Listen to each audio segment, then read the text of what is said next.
and show how we clean by hand. Take the head out of this hole here. Set this where it's not going to fall over.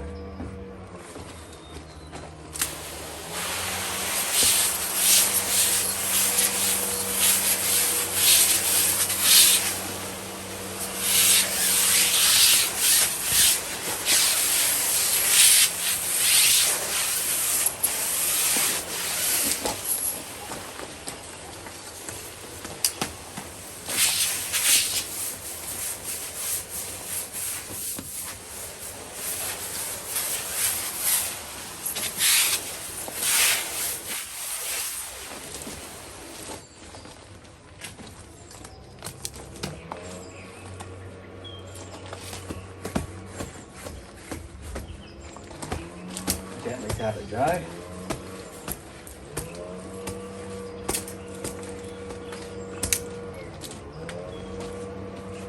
What the tapping does is, in effect, any dirt that's caught in the water, droplets, gets knocked off the screen, and it helps it dry a lot more evenly.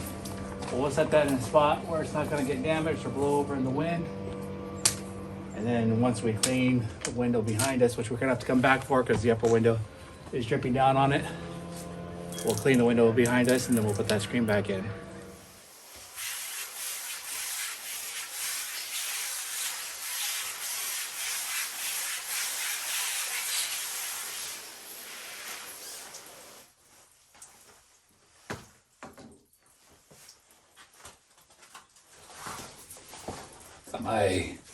This is a tile trowel, plastic, very stiff, so it works great for getting out screens.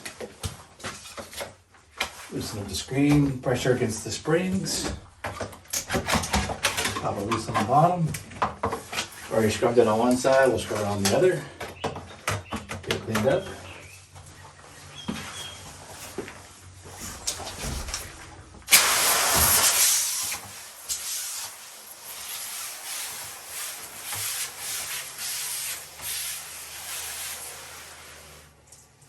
Tap it dry.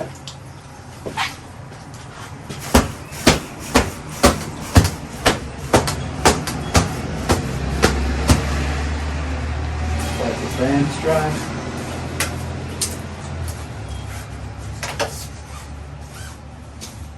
Set it off to the side, preferably with the springs down so that water doesn't accumulate along the frame.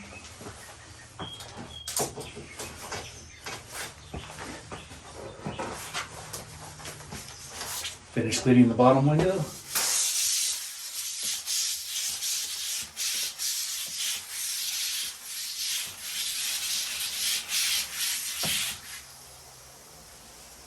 Final rinse.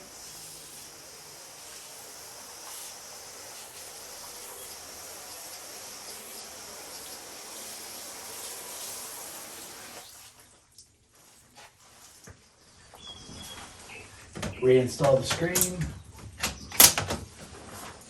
Pressure on the spring so it doesn't splash in the track. Any excess dirt or anything on the bottom, make sure that's wiped up. We're good to go. There it is.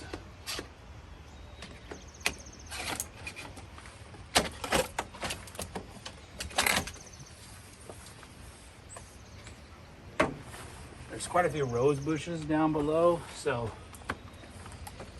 two things you want to watch out for is catching the screen on a rose bush and our water line on a rose bush.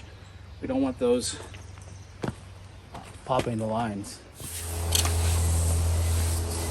And rinse it off like this. If it's extra dirty,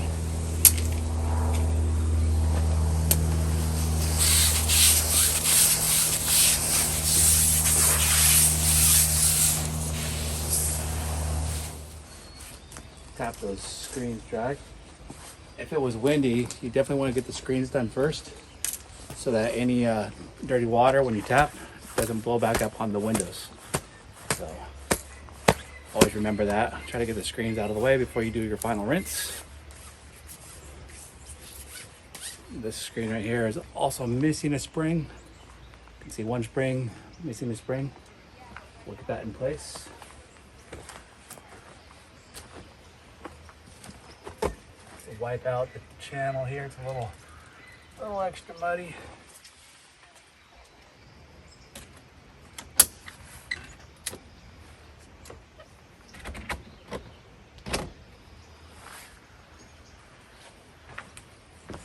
Nice thing about gloves too is if you do accidentally touch the window, if your glove is clean, you're not leaving oil like a fingerprint.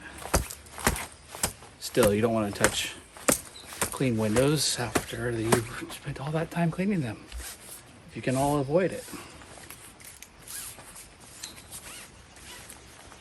We're going at a standard pace today, not hustling, just getting the job done. Corner at the top, take the pressure off, get the other corner up at the top, put the bottom spring in, take the pressure off, put it back in place. I like cleaning the screens where the window is so that it goes right back in and we don't misplace the screens or have them going in the wrong windows and causing confusion. There's a deep side of the frame and a shallow side of the frame. I always like to tap on the deep side because that's the side that faces inward.